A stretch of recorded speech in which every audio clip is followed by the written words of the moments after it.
Hi everyone, welcome to my channel Design with Roosevelt. Continuing with CSWP Practice Problems, today we'll work on question 11.8. Let's take a look at this question. So in this question, unit of measurement is millimeter gram second. Like always, we need to ensure we are using the same unit of measurement in SolidWorks setting. Now looking at this geometry, we have the top view, we have 3D model, we have front view, and we have detail A. My preference is to focus on a front view. First, I'm going to focus on this part of the geometry, the bottom part, and I'm going to make a 2D sketch of this part. Then after that, I will focus on making a cutout from the top view, and then I will add this feature, small feature, and a hole in this geometry. So with this introduction, let's jump into SolidWorks and start modeling this part. In SolidWorks, first we need to check unit of measurement, and you can see that we have millimeter gram second, which is a correct unit of measurement. Now click on a sketch, and click on a front plane. Now here, all we need is a rough 2D sketch. Let's click on circle command and let's make a circle. This is a center hole in this geometry. Then click on line command and let's start from here, then go to right. Now here, I need a tangent arc. Move your cursor out, move it back to this point, and now I have this arc shape. Continue straight.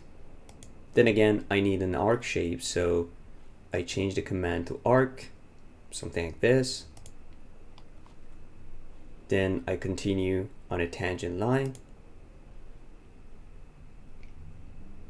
Then something like this, going back here. And now I have another arc shape. And that's the rough geometry that we need. Now, let's add some constraint. As you can see, we have tangency, tangency, tangency, and tangency. This is good, but we don't have it here. So let's click on the arc, hold Control, click on a line, and add tangent relation. Also, according to detail A, this line and this line should be perpendicular. So choose perpendicular relation. Now, as you can see, this is a weird shape. So I grab this point and make it like this. We also needed a slot shape here. So what I can do, I can click on slot command, and then here I'm gonna make slot shape. Now let's add all the dimensions and see if we can fully define this geometry by adding dimensions. The diameter of this inner circle should be 25 millimeter. Distance from this center point to this point should be 82 millimeter. Distance between this point and this point in a geometry should be 35 millimeter. Distance between this center point and end point of the arc here should be 60 millimeter. Radius of this arc should be 24 millimeter. Radius of this arc should be 11 millimeter. Distance between this point and the end point of this straight section should be 20 millimeter. Also, according to the front view, the center line of this slot should be in line with the origin of the geometry. So I can click on this line, hold Control, click on the center point of the geometry, and choose coincident. Now, the angle between this line and vertical line should be 20 degrees, and the length of this line should be 50 millimeter.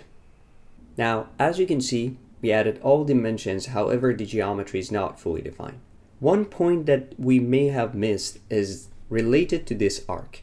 If you look at the geometry, you can see that it seems like this arc should be concentric with this circle because we only have one center point shown on the front view. So what I can do, I can click on the arc, I can click on this circle, and I can choose concentric.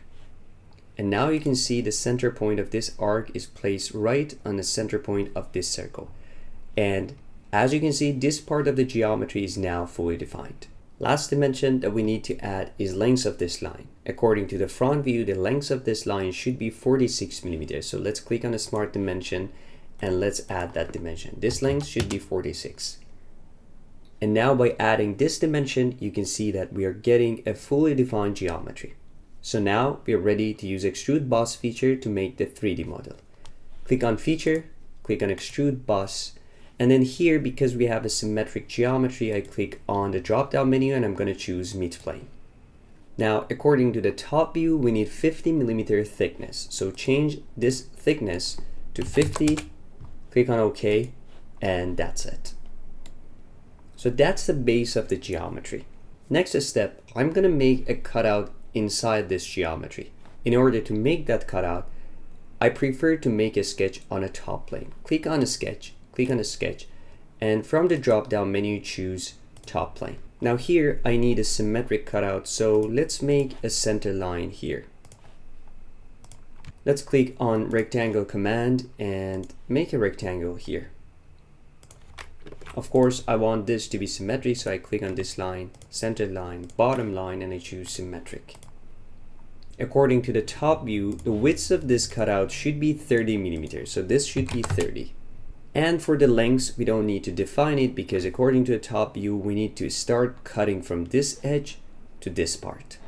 So now we have this sketch. Click on feature, click on extrude cut, and from the drop down menu choose through all both sides. Click on OK, and that's it. So that's the cutout that we need in this geometry. Next step, let's make this small feature on this part of the geometry. Click on a sketch, and let's choose front plane again. Now here, click on line command, start from this point, go up. Then I need arc shape, so I change the command to arc, and I'm closing the geometry.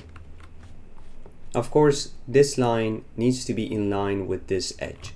So select both and choose collinear. The tangency is applied, which is good.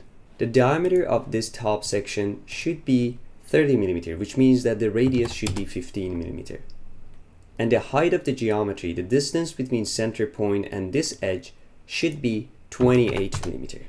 And now you can see that even though I added all these dimensions, this part of the geometry is not fully defined. Let's see why. If I grab this point, I can move it back and forth. So that means that the line is not fully defined. So what I can do, I can simply click on this line, hold Control, click on this line, and I apply parallel relation. And now you can see that the geometry is fully defined. So now we are ready to extrude this geometry. Click on feature, click on extrude bus, and for the thickness, I need 20 millimeter thickness. So change the number to 20, click on OK, and that's it. Awesome, so now we have the geometry. Last step is to make a hole using hole wizard. In order to make a hole, first I want to place the location of the hole. So I click on a sketch, I click on this surface, and I simply click on a point, and I leave a point here. So that's the location of the hole. Exit this sketch. Now click on feature, click on a hole wizard. According to the specification in question, we need countersink hole. So what I can do, I can select this countersink. Metric is good. We need a flat head screw. So flat head specification is good, and the size should be M6. So M6 is good. So everything that we have here is good and acceptable. Now click on position, click on this surface, and simply place the hole right at this predefined point. Click on OK, and that's it. So that's the hole that we need in this part of the geometry. And now by adding this part, now we are done. We have the final geometry, and it's time to check the volume and make sure that this model is correct. Let's go back to the question and check the volume. In the question, you can see the volume here. The total volume is 234,268.7 cubic millimeters. Let's go back to SolidWorks and check the volume for our model. In SolidWorks, in order to check the volume, you can click on Evaluate and then Mass Properties. And here you can see the total volume. The total volume that we have here is 234,268.67 cubic millimeters. If you round up this number, you're going to get exactly the same answer as shown in the question, which is showing our model is correct and there's no problem with it. Okay, awesome. That's it. That's a wrap for this video. I hope you liked it. If you have any questions or comment about this video, please leave comments down below. Thanks again for watching. My name is Ruzbe. Hope to see you again soon in the next videos.